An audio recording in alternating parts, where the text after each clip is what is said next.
What's up, AJ back here at E3 2011 with Sean Ramjag Singh, aka Rammer, line producer for NHL 12. Now, you're playing a little game here. You got the Capitals and Penguins here at the Winter Classic. You guys made a lot of improvements to the physics engine in last year's games. People saw with the checking, the broken sticks. What did you guys do to it this year? Yeah, no, you're right. So this year, last year was predominantly around the player-on-player collisions, the player-on-boards collisions, and making sure that the physics engine allowed for every single hit, every single contact that happened in the game to feel different. Where we netted out last year was mostly around the player-on-board stuff. So this year, with our year 2 full-contact physics engine, we wanted to make everything in the environment live. So when you watch hockey these days, you see guys getting hit on the bench, you see helmets popping off. Speaking of which, one just popped off. Yeah. And then you got scored on. You see guys breaking the glass. So we want to capture all those elements into this year's physics engine. So when you're playing NHL 12, you throw a big hit, there'll be a chance of a guy's helmet popping off. Or if you get a guy near the bench and he's big enough, he's going to end up in the bench, and a chance of that happening. You get a guy against the boards with a big, strong guy, and you hit him, there's going to be a chance of the glass breaking. So really making sure everything in the environment feels live. The other thing we've done this year as well, as part of making everything live, for the first time ever, is we have the goalies being live as well. So now you can actually hit the goalie, and have the net come off. So if you have guys charging the net, some of the most incredible moments in hockey are where we see guys going that hard, protecting the puck, taking out the goalie and the net as well. So really making sure everything on the ice and surrounding the ice is live. Again, leveraging the physics engine, one of the things that we wanted to focus on this year was the play in front of the net. So making sure that the big, strong guys felt like big, strong guys, and you want those guys on your team, especially if you're playing the EA Sports Hockey League or Hockey Ultimate Team, to be able to control in front of the net and tie guys up and really use your size and strength.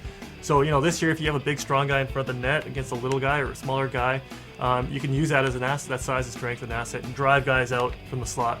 And to counter that, if you're a smaller guy, you got to use your quickness. You can spin off the bigger guy, look for deflections, look to get position in front of the net, look for rebounds, which is really cool because what we're seeing from this behavior already, just the short time that's been in, is lots of great deflections, whether it be off a stick or off a leg.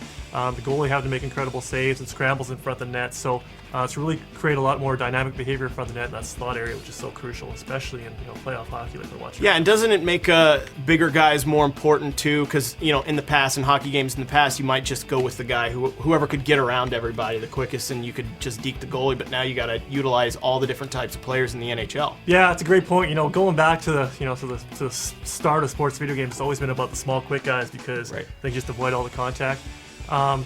And when we look at modes like Hockey Ultimate Team or EA Sports Hockey League especially, and compare that against the real NHL, there's a reason why teams in the NHL have big, strong guys on their team, whether it be intimidation, controlling in front of the net, finishing their checks, wearing teams down.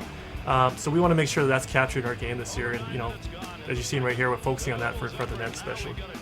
Yeah, and talk a little bit about roofing the puck. It looks a little bit different. The puck rolls up on its side. You can put it into the net differently. How's that part of this physics engine? Yeah, again, we talk about the physics engine and extending just beyond the player-on-player and the player-boards collision.